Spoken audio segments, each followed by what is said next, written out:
Entonces, por superestructura debemos entender lo siguiente.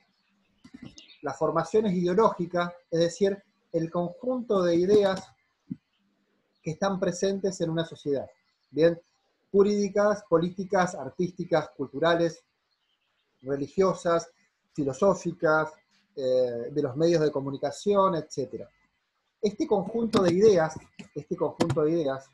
no hacen más que organizar, ¿sí? Estructurar la conciencia de los hombres y las mujeres. Y este punto es clave. Y principalmente lo que hacen, expresan, legitiman de forma velada las relaciones de fuerza que existen en la estructura de la sociedad. Vamos con este punto, dice, legitiman de forma velada las relaciones de fuerza que existen en la sociedad. ¿Qué quiere decir que legitiman de forma velada? Velada, ¿qué querrá decir? Solapadamente. Excelente, solapadamente, las relaciones de fuerza. Estamos hablando entonces que de forma velada las relaciones de fuerza que existen entre las clases sociales. Es decir, estas ideas jurídicas, políticas dominantes, artísticas dominantes, culturales dominantes, religiosas dominantes o filosóficas dominantes, no vienen más que a justificar las desigualdades materiales que existen entre las clases. Bien, las relaciones de fuerza que existen entre las clases. Bien. Entonces, ¿dónde se materializan dichas relaciones de fuerza entre las clases? En la estructura de la sociedad, no en la base de la sociedad. ¿Bien? La estructura, ¿no? La estructura, la base de la sociedad, es el espacio donde los individuos producen sus medios materiales de subsistencia. Es el espacio donde establecen, como ahora ya vamos a ver, las relaciones de producción. ¿Bien? Podríamos decir que es el espacio donde se desarrolla, pero es más que eso, es la base económica de la sociedad, pero va más allá de la economía, ¿bien? Porque las relaciones económicas también son relaciones sociales, ¿bien? Pero lo que ustedes tienen que tener claro es que la estructura de la sociedad es la base real en la cual los individuos se relacionan con otros individuos y producen sus medios de vida, ¿bien? Dicha base real de la sociedad, que es la estructura, se expresa a través de estos dos conceptos claves: fuerzas productivas y relaciones de producción. Bien, entonces, en la base real, en la estructura de la sociedad, encontramos fuerzas productivas y relaciones de producción. ¿Qué serían las fuerzas productivas de una sociedad? Lo dice el nombre, las fuerzas productivas. ¿Qué serían? ¿Qué podrían ser? Los El trabajadores. trabajo. Bien, un elemento es la fuerza de trabajo, no la fuerza productiva. ¿Qué otro elemento se utiliza para la producción principalmente en la sociedad capitalista? El trabajo, ¿y qué más se necesita? Las Materia. máquinas. Sí, lo que podríamos llamar el capital, ¿no? Podríamos llamar en sus diferentes formas. Bien, entonces, las fuerzas productivas lo podemos definir como el potencial productivo que tiene una sociedad. Bien, y lo podemos dividir de la siguiente forma: fuentes de producción, que son la fuerza de trabajo y el capital, ¿bien? Fuerza de trabajo y capital, y también los medios de producción, que son, como señalaba el compañero, los instrumentos de trabajo, maquinarias, materias primas, etc. Es decir, las fuerzas productivas se conforman por fuentes de producción o fuentes productivas y medios de producción. ¿Bien? Las fuerzas productivas se relacionan, obviamente, con las relaciones de producción.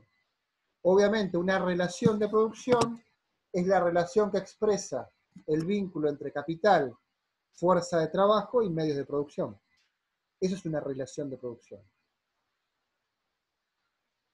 el vínculo entre capital, fuerza de trabajo y medios de producción.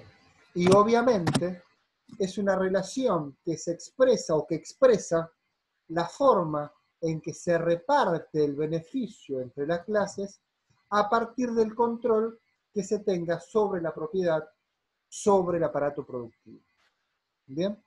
Entonces vuelvo a repetir.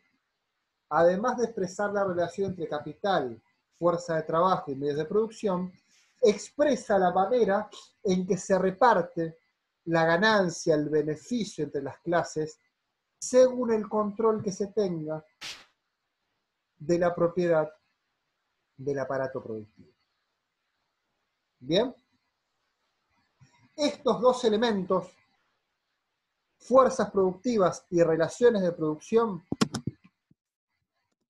van a ser aquellos que van a dar forma a la estructura de la sociedad. ¿Bien? Entonces tenemos la estructura y por encima de la estructura una sobre o superestructura. También llamada, lo pueden encontrar en los textos como infraestructura, lo mismo. Entonces, estructura y superestructura. Entonces, ahora que ya sabemos qué es la estructura y la superestructura, Engels y Marx plantean lo siguiente. Cuando cambian las condiciones materiales de vida, es decir, cuando cambia lo que sucede en la estructura de la sociedad, cambian las ideas que la sustentan.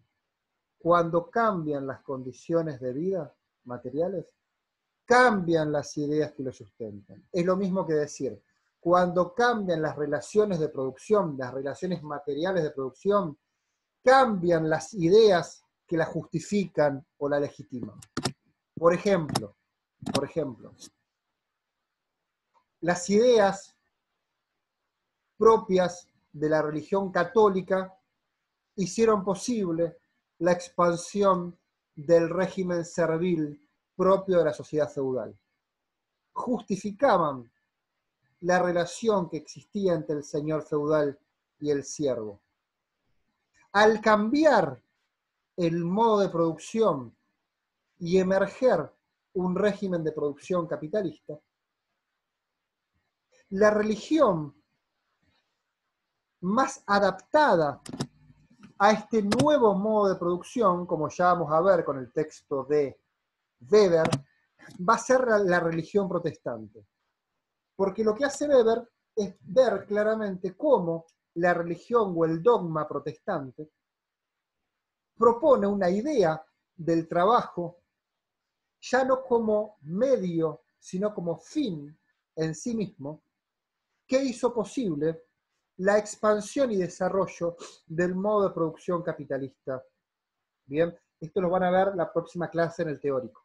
Bien, pero esto les tiene que servir de ejemplo, estos dos ejemplos y que vamos a ver a continuación, cómo las ideas dominantes en una época justifican, legitiman las relaciones de producción vigentes, las relaciones materiales que existen entre los hombres. Por eso la premisa de Marx y Engels, que es cuando cambian las condiciones materiales de vida, cambian las ideas dominantes de la época. ¿Bien?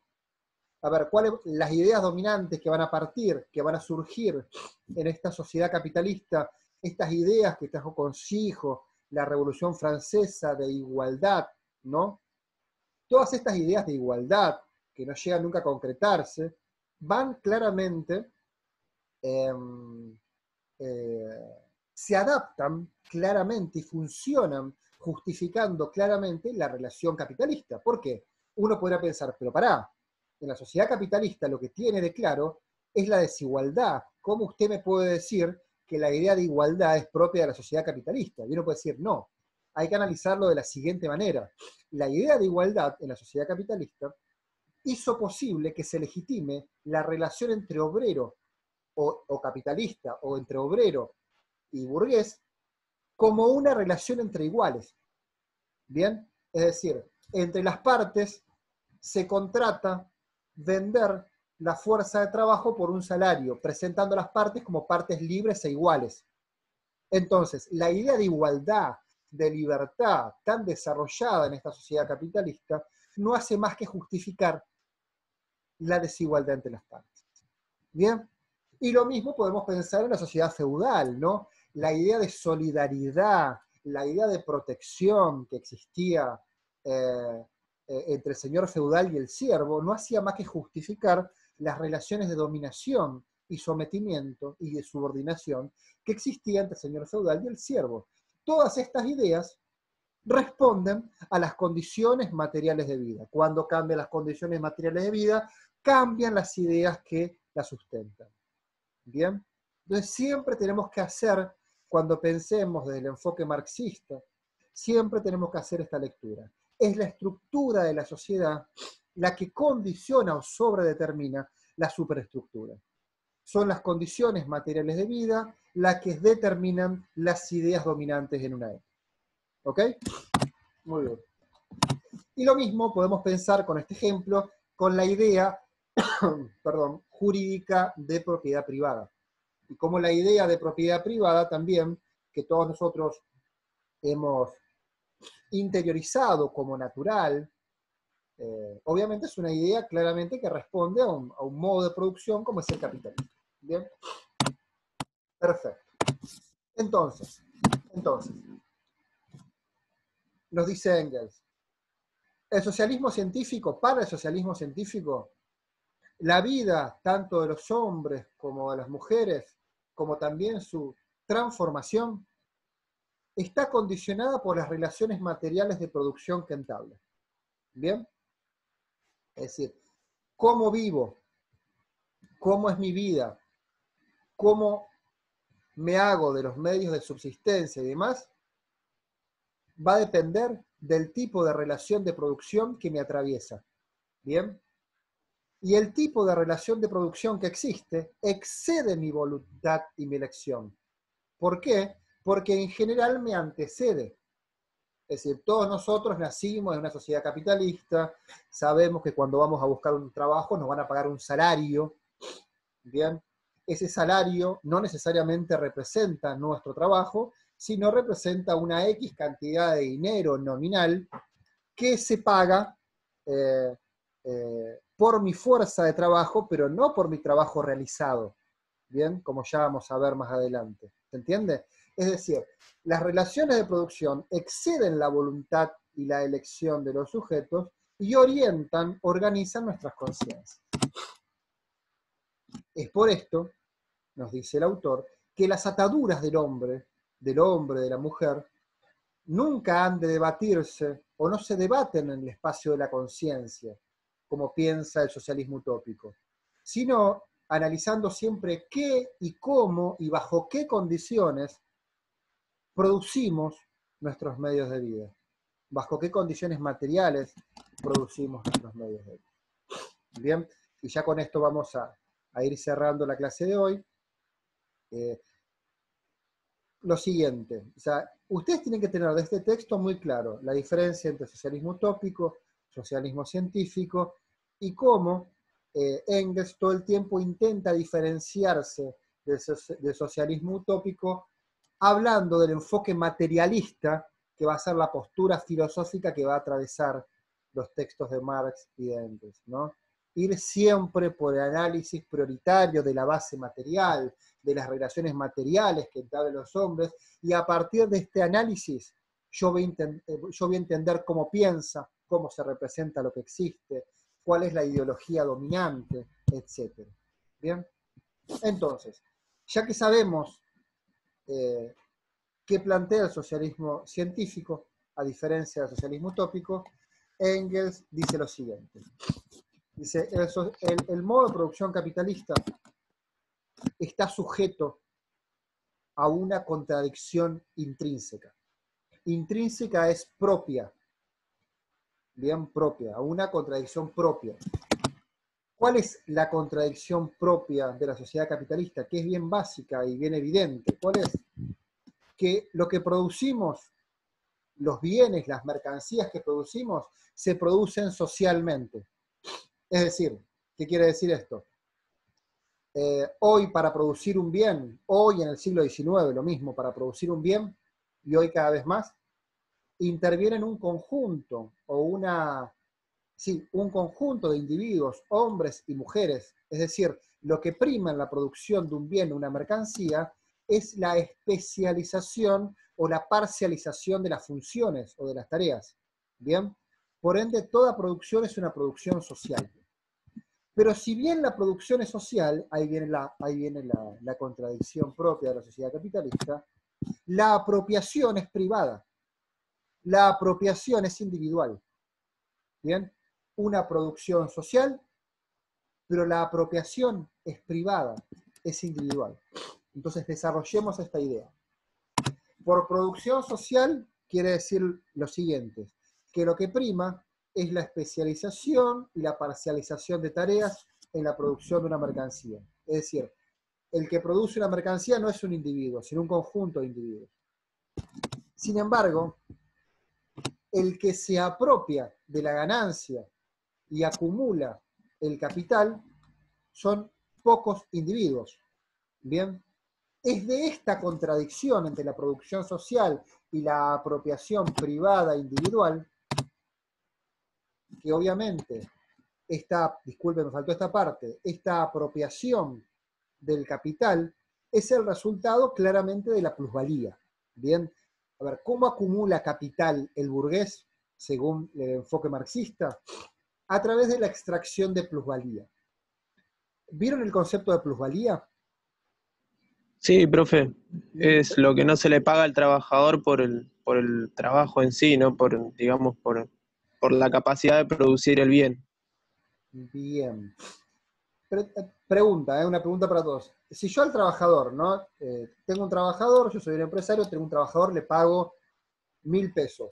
Si le pago 1.100, ¿quiere decir que le estoy pagando lo que corresponde? ¿Es una cuestión de que le aumente el sueldo?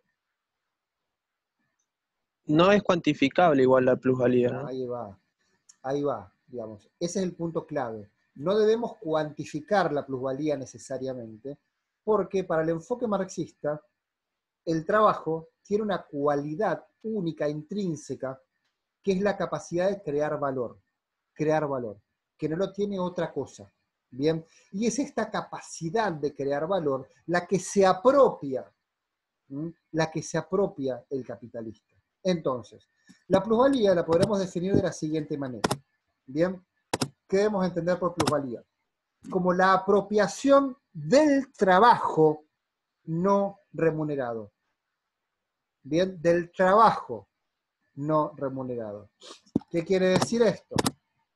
Que en una jornada de trabajo, el obrero, el trabajador, genera mucho más valor que el requerido para su propia reproducción. Bien, en una jornada de X cantidad de horas, los trabajadores producen mucho más valor que el que corresponden para su propia reproducción. Es decir, incorporan mucho más valor que el que está representado por el salario. Esa diferencia, que es muy grande, esa diferencia, es la que se apropia el capitalista y hace posible la acumulación del capital. Bien. Ahora bien, Profe, sí, una pregunta, ¿sería la ganancia? sí, la ganancia, Plusvalía igual ganancia. exacto, tenemos que pensarlo así, la ganancia es fruto obviamente de una extracción de plusvalor. Ahora bien, el capital, digamos, que obviamente que surge de la ganancia, el capital es aquello que se vuelve a invertir en una futura producción. ¿Bien? Para entender la diferencia. Pero sí, obviamente la ganancia resulta de esa extracción de plusvalor. ¿Bien? Ahora bien, teniendo en cuenta esta contradicción entre la producción social y la apropiación privada individual y la acumulación de capital que resulta de la plusvalía, es esta contradicción, nos dice Marx y Engels, el germen del conflicto entre burguesía y proletariado. Es decir, mientras siga existiendo esta contradicción en la sociedad capitalista, siempre va a haber conflicto. Es imposible pensar en una sociedad capitalista sin conflicto según la perspectiva de Marx. ¿No? Hasta podríamos decir, el conflicto es algo generado por la misma lógica de funcionamiento capitalista. no lo puede destruir, porque lo engendra permanentemente. ¿Bien? Bueno, con esto terminamos la clase de hoy. Espero que haya quedado lo más claro posible. Respecto a la clase que muchos de ustedes no pudieron participar, la clase de María Teresa, estamos viendo a ver qué pasó, por qué no llegó ese mail, pero por lo pronto vayan leyendo el texto. Después vamos a ver cómo hacemos con esa clase que faltó. Bien, pero por lo pronto lean el texto que era Trabajo asalariado y capital de Marx. Próxima clase, recuerden que es el teórico, que va a estar grabado, que va a ser la ética protestante y el espíritu del capitalismo. Y para el próximo sábado, la otra clase de Weber, que es Sociología del Estado, que van a trabajar con la profesora María Teresa. Les pido por favor en lo posible, a lo mejor ya lo vienen haciendo, que vayan al día en lo posible con los textos, porque aunque parezca muy raro, ya estamos como casi a 2 semanas del examen. Yo no me explico cómo pasó tan rápido, pero suceden las cosas de forma mágica, parece. Profe, una preguntita. Sí. ¿Te podría repetir más o menos los autores que entran en el examen? Sí, los autores que entran al examen son todos los que están en el cronograma, pero yo te puedo repetir los que ya trabajamos hasta ahora. Los que trabajamos hasta ahora son el texto de Giddens, ¿no? Que fue el texto introductorio. Luego el texto de Portantiero. Luego, no me quiero equivocar, luego el primer texto de Durkheim, que son las reglas del método sociológico. Luego el segundo texto de Durkheim, que son educación y sociología. Luego siguen los primeros 2 textos de Marx, que son la ideología alemana y el manifiesto del Partido Comunista. Luego sigue el otro texto de Marx, que es Trabajo asalariado y capital. Luego trabajaron el primer texto de Weber, que son conceptos sociológicos fundamentales. Hoy trabajamos el texto de Engels, del socialismo utópico, del socialismo científico. La próxima clase van a trabajar el segundo texto de Weber, que es la ética protestante y el espíritu del capitalismo. Y luego van a trabajar con María Teresa el último texto de Weber, que es Sociología del Estado. Bien, y faltan después, creo que ese sería el último texto, si no me equivoco, para esta primera parte, pero de cualquier manera lo van viendo con la clase del sábado con María Teresa. Bien, pero bueno, esa sola recomendación. Traten de ir al día con la lectura y vamos a tener una clase de repaso, por supuesto, antes del examen, en la cual podemos evacuar dudas. El examen, teniendo en cuenta esta lógica virtual, lo más factible, si bien lo estamos haciendo el examen, lo más factible es que sea un trabajo, no va a ser, obviamente el examen no va a ser qué es la plusvalía. ¿Por qué? Porque es obvio, van, lo buscan, lo escriben y ya está, es más que obvio. Ustedes van a tener que, a través de los recursos teóricos que han podido incorporar a lo largo de esta cursada simplificada y rápida, tratar de utilizarlos para interpretar un texto, para interpretar una historia, para interpretar una escena, una secuencia, lo que sea. Va a ser lo que podríamos llamar un trabajo práctico que ustedes van a tener que desarrollar en una X cantidad de horas, y entregarlo al docente, el docente lo corrige y le dice se aprobó o se aprobó. Bien, es así. Bien, y eso le va a permitir continuar con la regularidad. Pero bueno, falta un poquito, no tanto para eso, pero faltan más o menos 2 semanas. Nosotros seguramente nos vamos a volver a encontrar en la clase de repaso, que es increíble, pero en la clase de repaso nos vamos a volver a encontrar para ver dudas, para hacer un repaso general, etc. Pero bueno, fue un gusto y buen fin de semana para todos. Chao, profe, hasta luego. Chao, buen Gracias, profe. Chao, profe. Hasta luego.